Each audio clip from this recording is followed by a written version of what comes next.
Hi guys, this is Ken from Tech Open, back again with another video, this time to show you the unboxing of the Zhiyun Smooth 4 gimbal.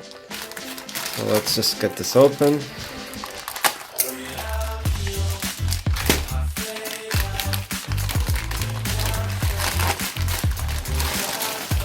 And here it is, guys. Hopefully they sent me the black one. Yes, it's the black one. And here you can see the box on the outside.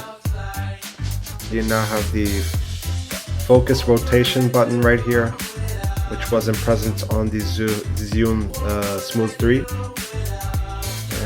this is what's included inside. So you have the gimbal, you have a little tripod which you can attach the gimbal to. You have the little charging cable, and this is a case. So this one's different from the Zhiyun Smooth 3.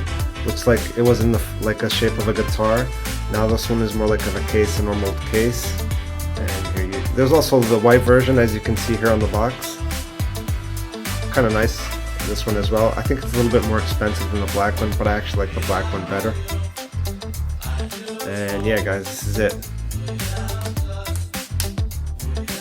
Let's see what this guy, let's seal unbroken. Have this little tab here. I'm going to try and do this without cutting through. So there's actually a seal that gets broken if you open this. Okay. So this is a styrofoam box. The other one, the Zhiyun Smooth 3, came with like a plastic polycarbonate guitar-shaped kind of box. Here you can see the little owner's manual, I guess. So I can do this without ruining the case, the little packaging. So yeah, you have a quick start guide, like the warranty slip right here. This is like a safety issue or something kind of thingy. That's basically it. And you have the box right here, as you can see, all styrofoam. I like the other one better, to be honest. Well, this one looks maybe a little bit more professional, but the other one looked much cooler. You can check out the video of the Zhiyun Smooth 3 that I have posted on my channel. And now let's open this up. And here it is. I guess this is a charging cable right here. Exactly, this is the USB-C charging cable. So it's USB to USB-C. You can see it's a flat, not a rounded out one, it's flat. You have the little tripod stand, so you can stand this on this. You can put the gimbal on this tripod. So I pull this back so I can show you better. It's like this. Yep. So there's a little bit of rubber around here to create some friction. And now we have the gimbal itself. So casing, there's nothing else inside here. Let's put this to the side. And here you can see the gimbal. Okay, so now I'm going to show you the overall structure of the gimbal. So all these parts that you can see here, they seem to be metal to me. Right here on these lateral sides of the phone holder, this arm right here, this is all metal right here. Some kind of metal alloy. I'm not sure what kind of material it is. I don't think it's aluminum because it's kind of heavy, but it seems like metal. But from here down, this whole bottom part that you can see here, all the way down to the tripod, it's all plastic. And from here up, you have metal. Then you have all rubberized surfaces right here to hold your phone in place. You have this one right here on the bottom to hold it securely in place as well. And then, as you can see, you also have this little knob here on the side. This basically comes with all these types of gimbals, and it's basically to center your phone, to balance out your phone. And I'm going to show you that really quick. But first, before I show you that, I'm going to show you another feature that this gimbal has that the Zhiyun 3 didn't have, which is this little option. It has a little locking mechanism right here. So as soon as I pop this into place, it's secure. While on the Zhiyun 3, it didn't have this option. It was completely free and it would kind of flop around and whatnot. And so this is a little feature that's pretty cool. But it also has a second function, which is it switches off your gimbal, so you can save battery when you're not using the gimbal. So when you have your phone here and you stop filming for a while, you don't want to have to like turn it off and whatnot. You just lock it here into place, and it'll put it like in kind of a standby mode to save your battery. Now, like I was saying, this little knob right here, once you stick your phone in, so let's place this one plus right here, just so you can see. Okay, so I have the phone is placed in the holder, but as soon as I unlock this, okay, and when you turn on your gimbal, you might notice that it might tilt like to one side. You know, you might see something like this, or some like tilt to the right or left, whatever. What you're going to do is basically you're going to go to this little knob, you're going to loosen the knob, and then you're going to pull this out or in. So this little arm, as you can see, it slides in and out. Let me see if I can show you. So this arm, it can either go that way or this way, and that will basically balance out your phone. But you're gonna have to do it with the gimbal switched on to do that correctly, okay? That's what the knob is for.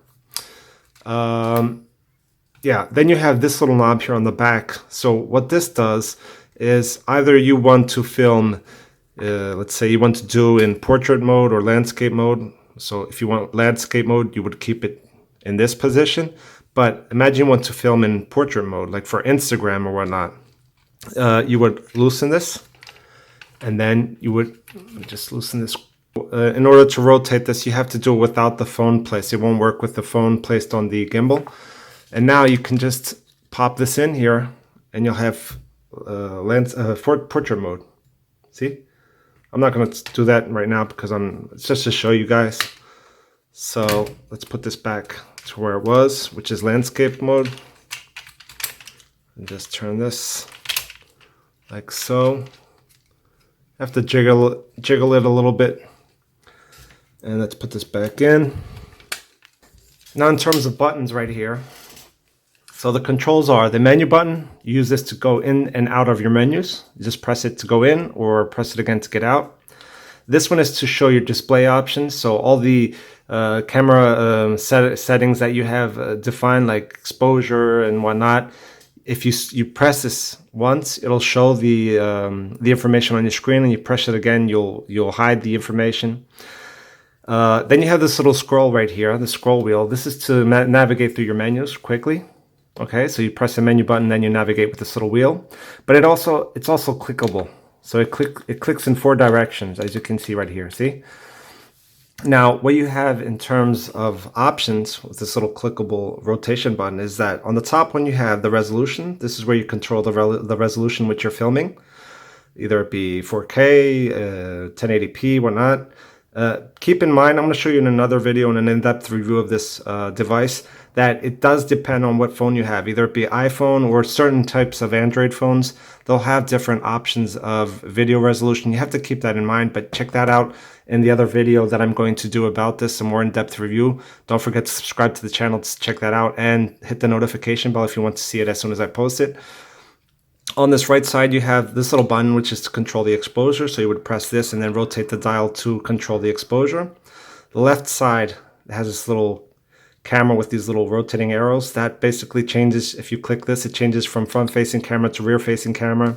The bottom one is to enter your photos menu, where you have all your photos and videos stored right here.